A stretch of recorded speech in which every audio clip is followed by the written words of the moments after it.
The Bhagavad Gita, Chapter 3. In the third chapter, Lord Krishna tells Arjuna about the importance of action and of action done as sacrifice, where there is no expectation of the reward of action. He says that we should find satisfaction and peace within ourselves and that we should set an example for others to follow. The self in us, the Atma, does not do any action. It is only the attributes of nature that do the actions. But because of our innate ego, we think of ourselves as the doers of action. Our biggest enemies are desire and anger. It is they who block our path to salvation. It is therefore necessary to control them, is the message of Krishna to Arjuna. Chapter. Arjuna says, Lord, if you consider the path of knowledge to be superior to that of action, then why do you urge me to the savage action of fighting this terrible war? With words that contradict, you confuse my intelligence. Tell me for certain that one path by which I may attain the Supreme. Lord Krishna replies, Parth, right from the beginning of creation, for salvation I revealed two pathways. For the contemplative and the thinking people, I revealed the path of Sankhya, the path of knowledge, and for the action-oriented, I revealed the path of selfless work, the path of Karma Yoga. By not doing action, or by simply remaining inactive, one does not attain freedom from action, nor by just giving up action can one attain the Supreme. For no one can remain even for a moment without doing work or action. One who appears to be inactive and doing no action, and also appears to be calm, but who has only curbed his organs of sense from the outside, but whose mind is always in turmoil, and who is constantly thinking about and enjoying those very objects of the senses in his mind, such a person is deluded and he is a hypocrite. But that person, however, is superior, who, restraining his senses by his mind, engages the organs of action in selfless action without any attachment and in the spirit of yoga. Therefore, always keep working, always do work, because action is better than inaction. Even your basic body functions cannot be maintained without action. In this world, all actions, except for those done in the spirit of sacrifice, result in bondage. Therefore, Parth, perform all your actions, do all your work in the spirit of sacrifice, free from any kind of attachment. At the time of creation, the Lord God created both mankind and sacrifice together and decreed that mankind would prosper and flourish through sacrifice. Sacrifice would be the dispenser of all that is desired by mankind. He said, Nourish and nurture the gods with this sacrifice, who in return will nourish and nurture you. In this way, nurturing each other and working for the mutual good, you will obtain all that is good for you. Pleased by the sacrifices, the gods will give you all that you desire. But he who enjoys without giving in return, he is certainly a thief. The good people who eat the remains of sacrifices are freed from all sins. But those who prepare food only for themselves, they are evil and they incur sin. All beings are born from food. Food comes from rain, and rain is the result of sacrifice, which itself is born of work, of action.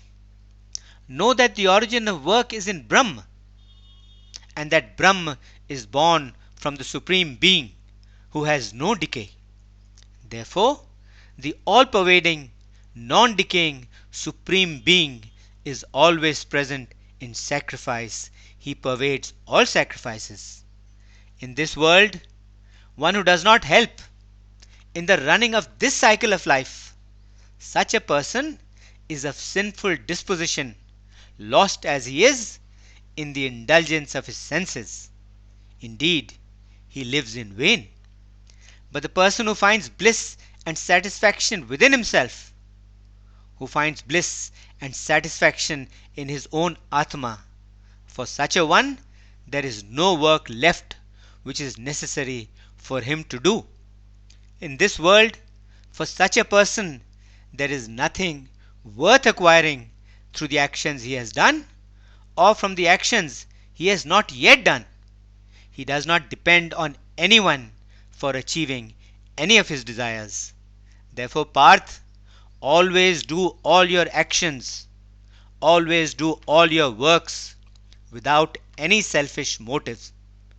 Do all your actions selflessly, without any attachment, because it is only by doing work selflessly and without any attachment that man reaches the supreme. King Janak and other wise ones too attained the supreme by doing selfless work. You too should also do work like them. Even otherwise, you should do work for the common good and also for maintaining the laws of nature. Whatever great people do, the same is copied by the masses. Whatever example they set is followed by the common people, by everyone else as well. Now look at me. There is no work whatsoever. There is no action whatsoever in all the three worlds that I have to do. There is nothing that I do not have, nor is there anything that I need to have. Yet I continue to do work without ever stopping. Because if I ever relaxed and did not do work, then since people all around follow my example, they too would stop doing work. And when the people in general stop doing work, then there would be disorder and anarchy, and the world would perish.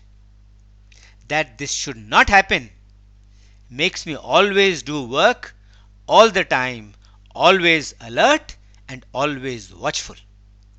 Therefore, as the ignorant do work but with attachment, so too should the wise and the knowing people do work but selflessly and without attachment, only with the objective of public good and only for upholding and maintaining the laws of nature. The wise should be extra careful and see that they do not confuse the minds of the people attached to selfish action.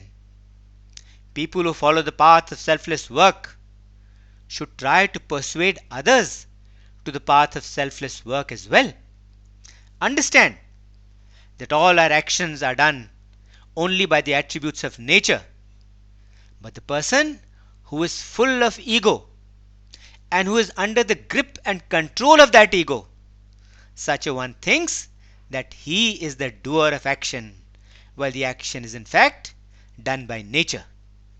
But the person who understands the attributes of nature as well as the areas of working of those attributes, and who also understands that it is the attributes of nature which act among each other and which also act in their respective domains, he truly understands.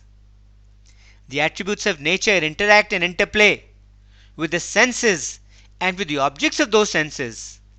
Then, knowing this, one does not get attached and one does not get deluded. But the person who gets confused by the activities of the attributes of nature, he gets attached to those activities, he gets entangled in them, and then he comes under their bondage. Those who know the truth, the wise and the knowing people, should not confuse those who know little and whose knowledge is incomplete and limited. Therefore, Parth, surrender all your actions to me completely. Fix your consciousness in the self, in the Atma, extinguish all your desires, obliterate your ego, get rid of this fever of your doubt, and fight the war. Those people who, with full faith and devotion, and without finding fault, follow this teaching of mine, they get released from the bonds of work and action. But those people who, because of envy and hate, find fault and reject my teaching and do not follow it, such people remain ignorant of the true knowledge and they end up being destroyed. All people, including the wise, act and work according to the attributes of their nature. Nobody can escape this. It is futile to try to change this by force. Inherent in every sense and in every sense object are the feelings of attraction and aversion. The objects of the senses either attract or repel a person. One should never come under their influence because these two are the big obstacles on his path to redemption. They are the enemies that block his path to salvation. Parth, it is far better to follow one's own natural and ordained duty, one's own law, even imperfectly, even incompletely, than to follow another's duty, though perfectly. It is better to die doing one's own duty than to live according to another's law, because living life according to another's law and nature is full of dangers and also carries great fear with it. Hearing these words of the Lord, Arjuna asked Krishna, "But Keshav, what is it that drives man to commit sin? What is it that forces him to do so, even against his wishes and his will, even against his better judgment?" Lord Krishna replies, "It is desire and anger, born of Rajogun, born of passion, which force a person to commit sin. Desire and anger are both themselves full of sin and also consume everything and everyone that come their way. In this world, in this life, consider these two to be your inveterate and biggest enemies. Just as fire is hidden by smoke, just as a mirror is covered by dust, and just as the embryo is surrounded by the womb, so too is man's wisdom and discrimination surrounded by desire. Man's consciousness and his wisdom both are covered by the unquenchable fire of desire, as a result of which man is always unsatisfied. The senses, the mind, and intelligence are the dwelling places of desire. Residing here, the very same desire, covering man's knowledge and understanding, deludes him and leads him astray from his true path to redemption. Therefore, Parth, from the very beginning, keep your senses under control and destroy desire, the sinful subverter of wisdom and discrimination. It is said that the senses are superior to the physical body. The mind is superior to the senses, and greater than the mind is intelligence, and even greater and more powerful than intelligence is the self, the Atma.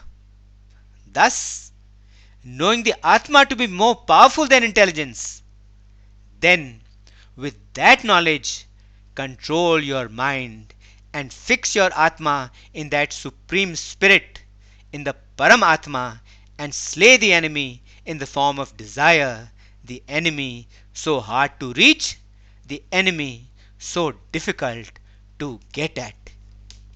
End of chapter 3. Om Shanti Shanti Shanti Om.